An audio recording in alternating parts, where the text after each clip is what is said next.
Thanks so much, and thanks to everyone for being here today. I'm a writer at the Tribune, and I have been writing about the outdoors and all sorts of things that we can go out and do in the Chicago area to enjoy nature. And I have ended up getting to know Joel here. He is the author of A Feathered River Across the Sky, The Passenger Pigeon's Flight to Extinction. Joel is a research associate at both the Field Museum and the Peggy Notebart Nature Museum. He's a lifelong birder, and this book is a really fascinating and visually arresting, even though it's in words, look at a very fascinating phenomenon in American natural history. I want to start, Joel, by asking you about the bird itself, because pigeon.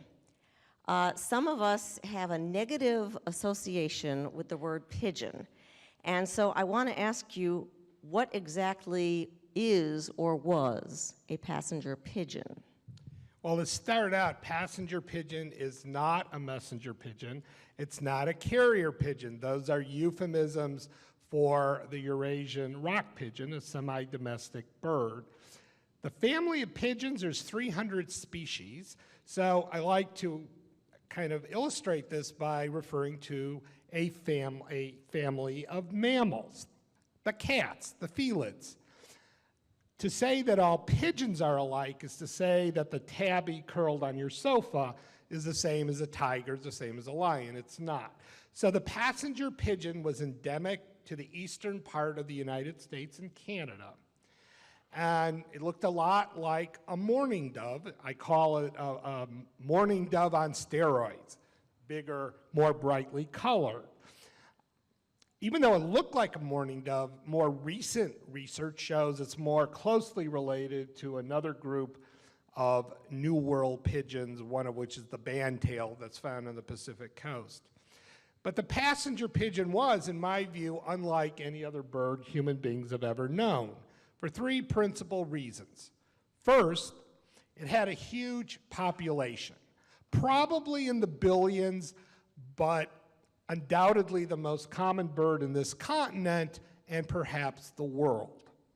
Second, that population was not evenly distributed across the landscape, and it was not cryptic. Mice, white-footed mice are abundant, but you don't see them. Passenger pigeons often formed aggregations that are almost incredible to imagine.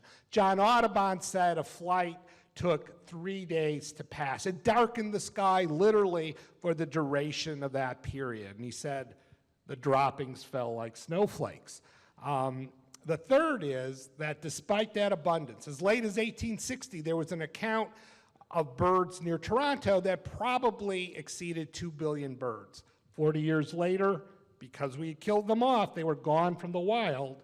And on September 1st, 1914, the last of the species died.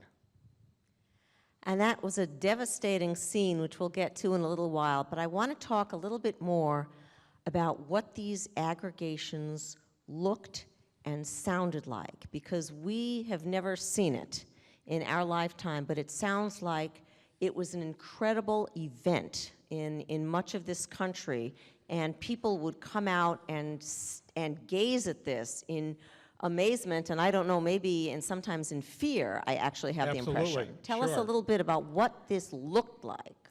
So one example is something that happened in Columbus, Ohio in the spring of 1854.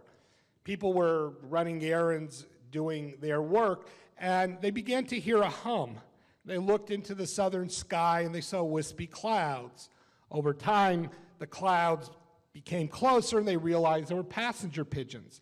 A little bit later, the birds were overhead and they were plunged into darkness. People who had never seen the phenomenon before thought the end times had arrived and they dropped to their knees in prayer. The downdraft of hundreds of millions of beating wings made people cold. It was so loud you couldn't speak, and the language that was often used to describe this was in terms of storms, tornadoes, the most powerful forces in nature. And so it was, And it affected American culture in the 19th century. If you saw something like that, you're not apt to forget it. And so the artists, the composers, the painters, the writers, many of them incorporated this into their work. And so it was more than a bird. Again, it became a part of 19th century culture. But did people think this was a good thing, or did they think it's a bad thing, it's a pest that's coming over our land like locusts? Both.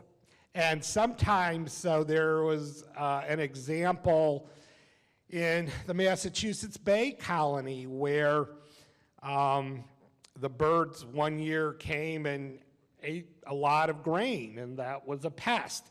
The next year there was a crop failure, and the people were fearful of starving, and the pigeons arrived, and they shot thousands of pigeons.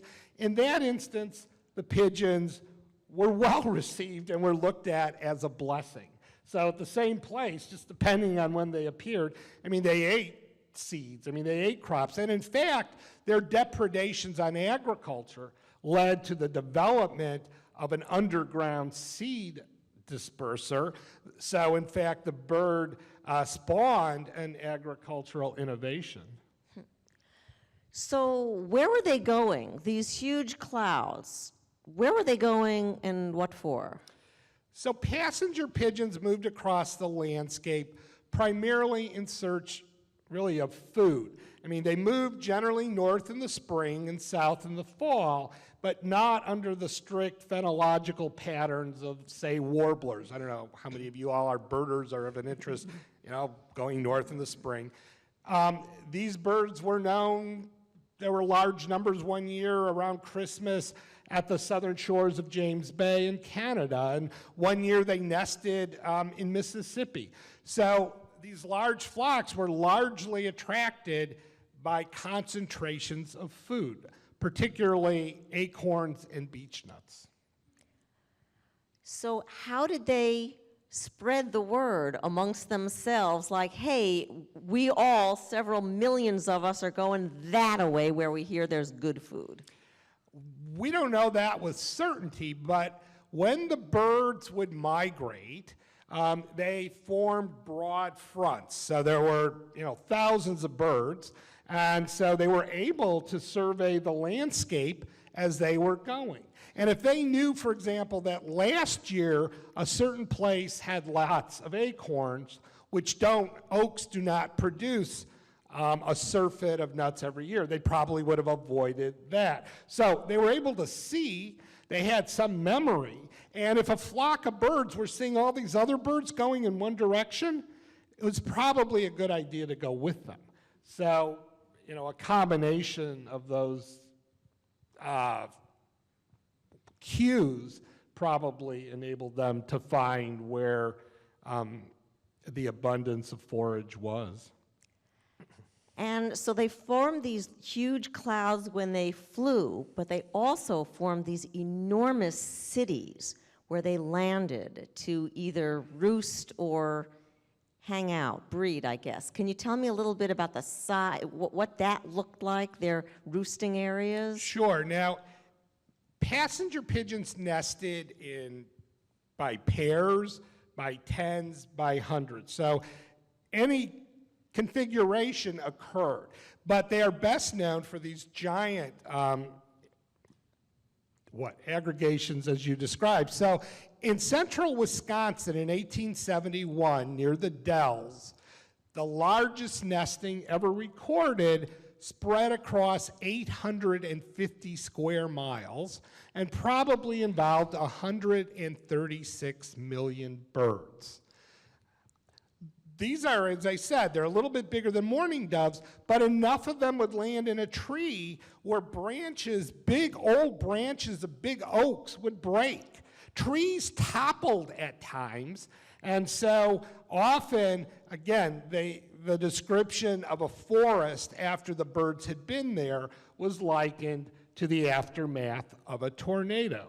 Roosting areas also, though the nesting areas, obviously they're laying eggs, the birds, and they're raising their young, so the birds had to be present for about maybe 5 weeks or so, whereas, roosts